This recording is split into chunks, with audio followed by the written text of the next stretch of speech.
the hottest thing out there. This hat, you can't get him. All right, that was Donald Trump earlier tonight throwing his Make America Great Again hats to his audience after a speech in Los Angeles. Here now with analysis on the GOP frontrunner's speech and, of course, a preview of tomorrow's big debate, the author of A Disgrace to the Profession. Our friend Mark Steyn is back with us. You know, Mark, I'm listening to the speech. He's talking about vets. He's talking about making America great again. He's talking about, stopping illegal immigration, not being politically incorrect. All of these things are resonating. And I don't think some of the pundits, the so-called experts, I don't think they understand his success about negotiating better deals with Iran and China and Putin. I get it. Do you understand it? Yeah, he's got something real. The immigration issue is real. The fact that the foreigners are kicking our butts all over these trade issues is real. The Iran and the Putin stuff is real. And just when you see him, what he's doing there, leaning on that podium, he hasn't. There's two kinds of political speeches in a presidential campaign. You've got a guy like Obama doing his teleprompter speech, doing those robot head swivels, like somebody watching the world's slowest rally at Wimbledon. And then you've got these guys who give these fake speeches that they've been up in front of the mirror all night practicing, like Mitt Romney's speech, I believe in an America where every American has the right to be as American as Americanly possible or whatever. And that's totally fake too. And whatever you feel about Trump, just standing there riffing off several core themes, he's real. And this is something that the Republican establishment and the other Republican candidates down in the basement with the single digits, if they want to get rid of him, they got to figure out a way to make it happen. It's interesting you say all that. Between him at 2 or 3%, and Ben Carson at 22%, that's of a field of 16. Right. We're now looking at two guys that own well over half of the Republican voters right now. Yeah. Insurgent candidates, non-experienced politicians. Right. So I'm expecting tomorrow night that a lot of these candidates, they're going after Trump hard. Yeah, I think. How does it backfire?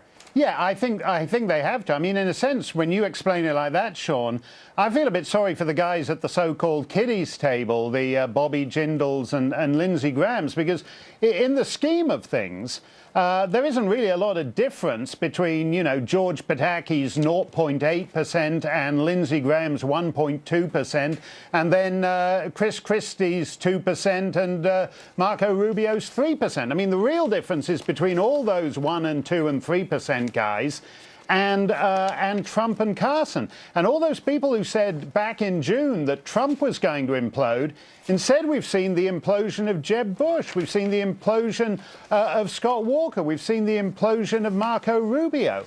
So clearly, this isn't a flash. He's a guy who's been, to put it in his terms, put it in Carly Fiorina face terms, he's been living this persona for 30 years now, since he first became a celebrity in the 80s. He's not just a bumbling, stumbling blowhard. He knows what he's doing here. He knows how to pitch it, and so far it's working for him. It's very interesting to me because if you watch the Club for Growth, they asked Donald Trump for $1 million. He declined it. Now the Club for Growth is spending $1 million attacking him. I would argue they would be viewed as establishment. And then I read Bill Kristol. I have nothing against Bill Kristol, but Bill Kristol now is threatening to support a third-party candidate if Trump wins the election. And I'm thinking, what? Some establishment guys are going to pick up their toys and go home if they don't get their candidate to win this after Donald Trump was pressured by everyone to sign an allegiance pledge? Well, what's your reaction to that? I think that was the genius thing. I think he gamed them on the pledge. They're stuck with him now. The fact is, if he's the candidate, that poses a lot more of a problem for half those candidates on the stage. You hear this stuff, And these guys sound like they're living in cloud cuckoo land to me. You hear that the donor class, because they're disenchanted with Jeb now, is thinking that maybe if Trump becomes the nominee, they're going to dust off Mitt Romney and run him as a third-party candidate. I mean, they are to blame for this situation. And there are a lot of... I have said this. Yeah, you know what, Mark? He is a creation of the broken promises of Republicans that they made in 2010, repealing and replacing and stopping the illegal, unconstitutional amnesty. All right, I want to get your advice because we're running out of time. Real quick. If I'm Trump, I would hit the tone and cadence of the exchange with Jorge Ramos, assuming they go after him tomorrow.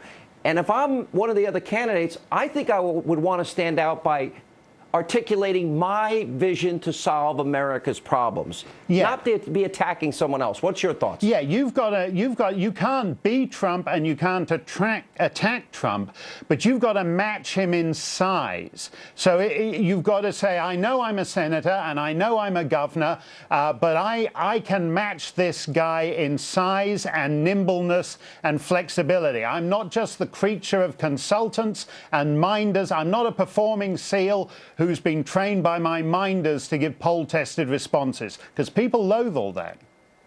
Yeah. Well, it's going to be interesting to watch the whole thing. Do you think I don't think any of these guys with low poll numbers, though, run a risk. Because what do they have got to lose if they attack him? I think it's really going to be how Donald responds to them that's going to be the news of the day tomorrow. Yeah, because you can't have, you know, whatever it is now, 13 or 14 candidates at 2 or 3%. They're all going to be going the Rick Perry route, and it's just a question of the order they drop out. So one of them has got to try and actually bust out of that. But it's interesting, if you go back to the last debate here, Sean, people said, oh, Marco Rubio won the debate. No, it didn't do any good for him. Oh, John Kasich gave a brilliant answer about God balanced with compassion on gay marriage. He didn't get anywhere from that. You got to match Trump on the realness front. I think that's some superb advice. By the way, congratulations on the success of the new book. Always appreciate you being with us. Mark Steyn, thanks a lot, Sean.